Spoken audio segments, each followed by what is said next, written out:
Hi guys, welcome back to my YouTube channel. So in today's video, I'm going to be sharing something that happened on the day I had my baby.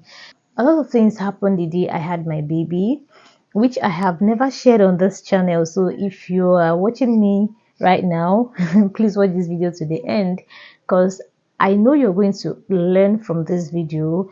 And don't forget to subscribe if you're just seeing this face for the first time.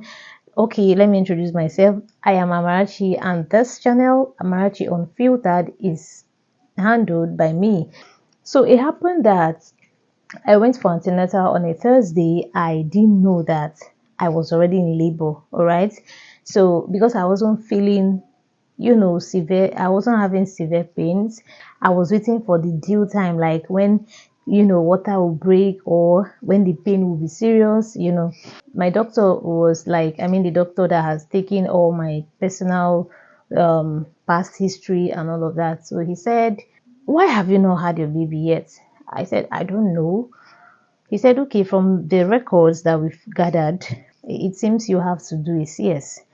And as a typical African woman that wasn't prepared for that, you know, the first thing in my heart was, God forbid, like no way, like never.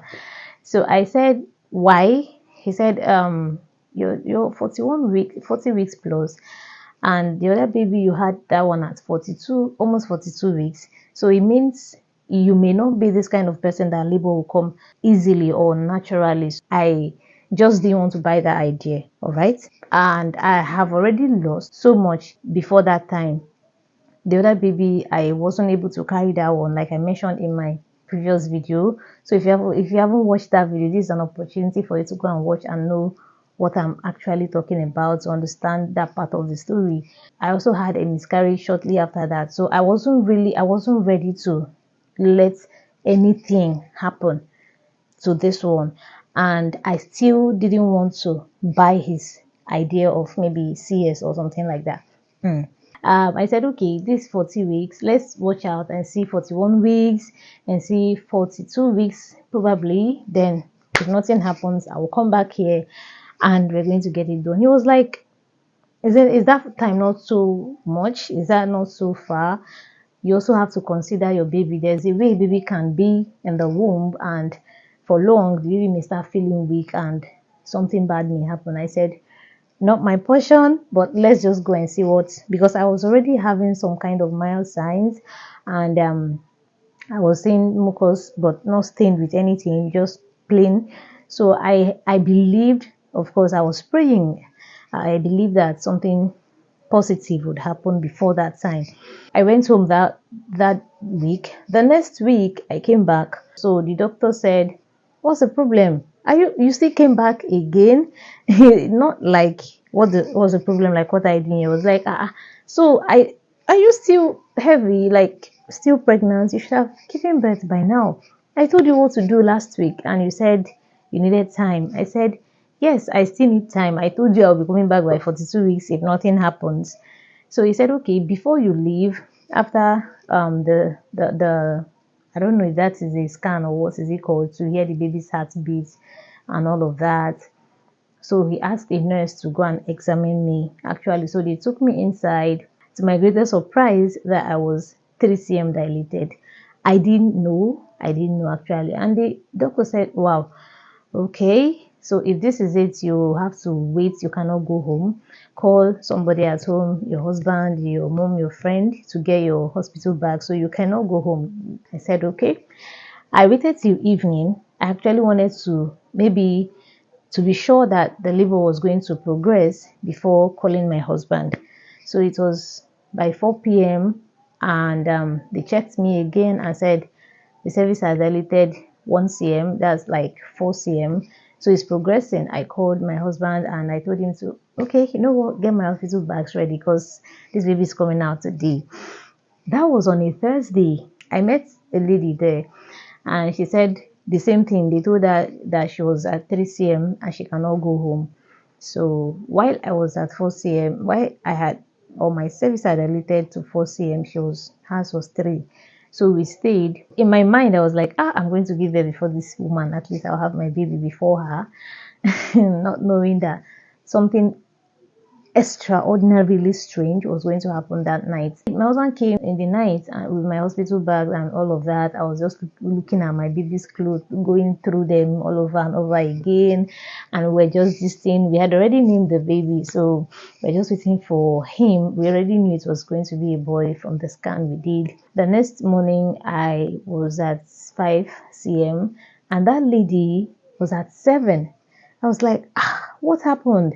I, I thought, I'm not a nurse or a doctor or a health personnel, but I was just saying, since I'm ahead, I'm going to give birth before her. I don't know how it happened that she got to 9 cm. She was like 9 cm dilated later that day, and I was stuck at 6. I think when it got to 6 cm, that was when I started feeling the severe pain.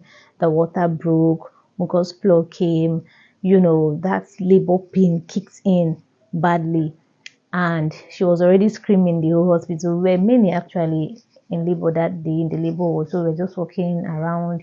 Some of us had started giving birth, just like that. Some were taken to the theater for CS. We're just being hopeful. It got to a point where it got to that 9, it was just there. She started feeling the urge to push.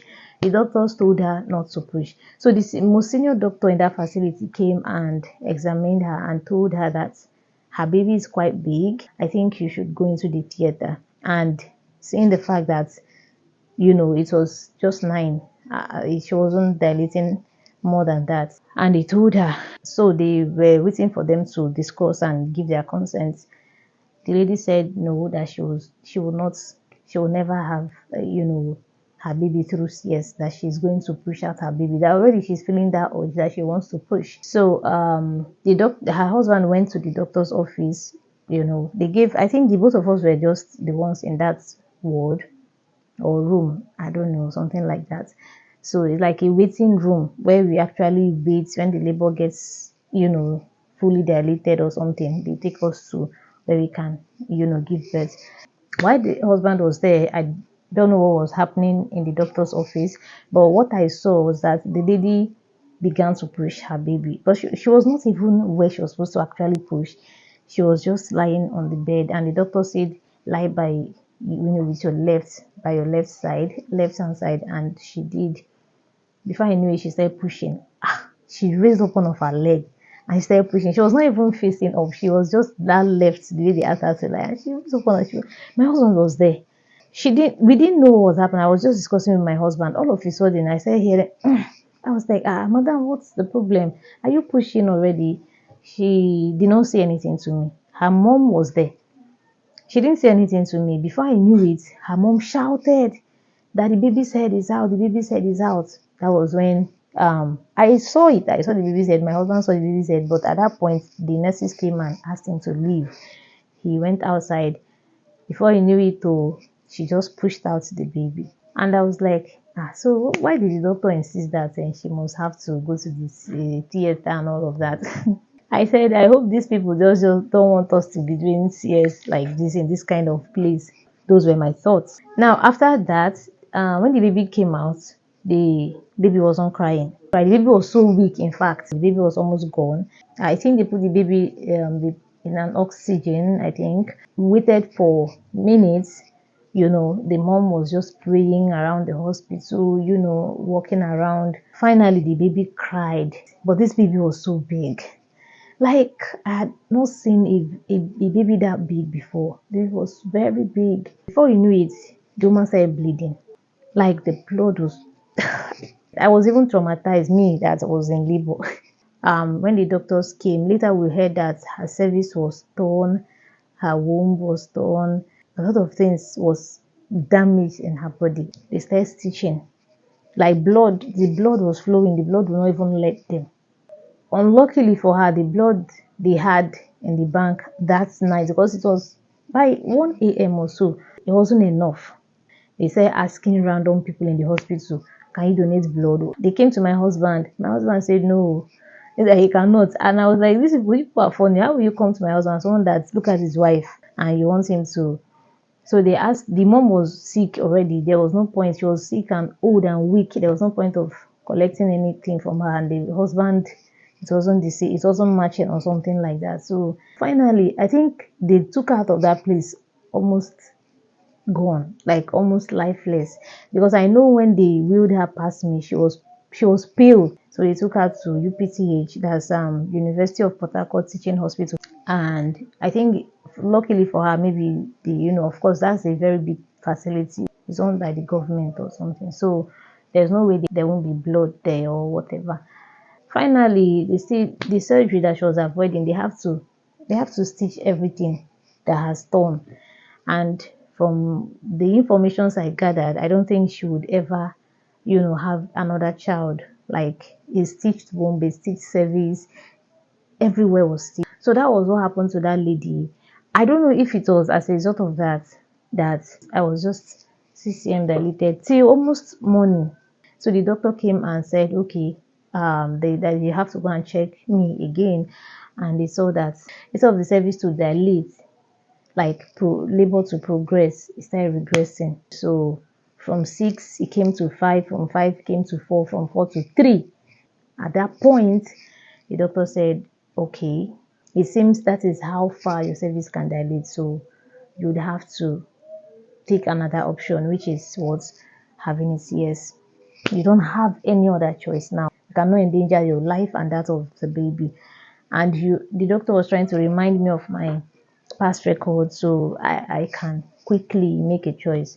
He said we don't have much time. He gave us about 1 hour 45 minutes or so. So I told my husband that no, I don't believe this. Let's go out, run, do exercise. Something may just happen. So we went out. My husband was like, "Well, let's just do this thing." I said, no, let's just go out. I dragged him outside. I ran, we walked and did all of that. Nothing was happening. The whole pain that I was feeling left me. It was like, just a woman who is just pregnant, no labor pain, just like that. At that point, I had no other choice than to agree to what the doctor said, like choose that option.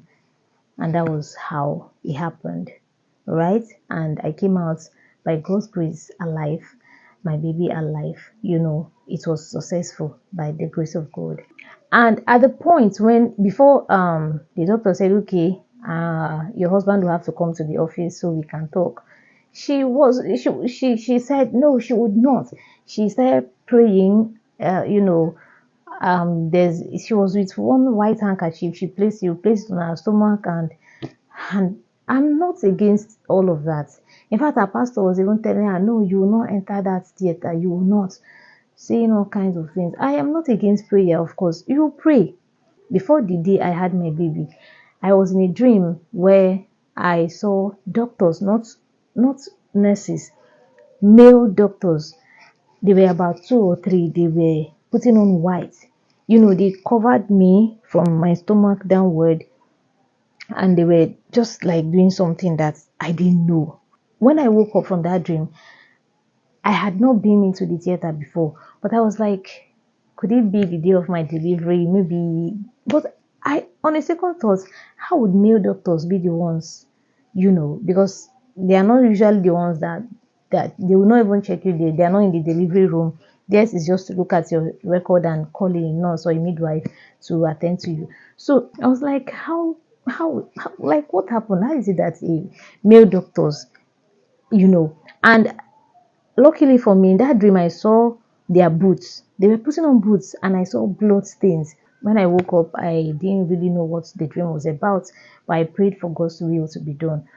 People believe here that if you go into the theater, if you do CS, maybe you did not pray well, or you did not wait for God to answer your prayer. And we have a lot of belief here in Africa, in Nigeria especially. Those are the thoughts surrounding why the reasons some women would never tell you that I had my baby through CS. They always want to claim that typical strong African woman I pushing CS. None of them is even easy. Coming from someone that has experienced both of them. If you're a long-term fan on this channel, you know that I've experienced both of them, and I can tell you for a fact that CS is even the most difficult. it's easy when you're in the theater, you know, they're just doing their thing, you're not feeling a thing, your baby comes out. Wait until the anesthesia wears off. Just wait, then you know. You're going to feel that pain for days. So if like I when I had my first baby, when I pushed after just as the baby came out, you know, it was just within 24 hours the pains went down on its own when I started bathing and all of that. But this one, the kind of pain I felt towards the evening of that day, the next day, the third day, I said, please call the doctors. They need to come and attend to me. I'm dying. I'm dying in pain until they will come and put the one they will put in your anus and, you know, just do one or thing. You just, it's not like the pain will just go away, but you just forget it. So anyone making you feel less of yourself because you had your baby through CS, the person has no idea at all that you're strong. CS is no child's play. So because I was thinking that it was going to be something, you know, painless, you don't even feel any pain, smooth. It's even they want to lose the stitch, or like the fact that every two days or so they were removing they were cleaning it. Like there is nothing easy about it. There is nothing painless about it. So you're still a woman. In fact, you have fought. You are strong. All right, this is for my CS moms out there that maybe people are making you feel. I once heard a woman say to the other one, "You think you're a woman? You think you're a mother? What makes you a mother when you did not push your babies? You just went there. You just lay down like a dummy, and they just brought out the baby and gave to you, and you're coming to challenge me that pushed out my baby by myself." I said, look at what ignorance and illiteracy, or I don't know. I don't know what's, I don't know how to even say it. But that is it. That was what happened. That is the reason I chose to have my baby through CS. So don't let anybody talk to you, you know, that you're not a woman. You are like you're being shamed because you chose to do CS. You chose to do what is best for you or what's your like your decision, which nobody has the right to question. The most annoying part is that it's coming from women that are supposed to be supporting each other, that knows the pain of carrying a baby for 9 months. I think it's more here in this African continent. I don't think it's like that in the Western world, but this is where we found ourselves. Yeah, so that brings us to the end of this video. I hope you learned something from this video and I hope you enjoyed it. So please give this video a thumbs up and don't forget to subscribe. That is if you have not yet subscribed. Okay, thank you for watching this video. I will see you in my next one. Bye.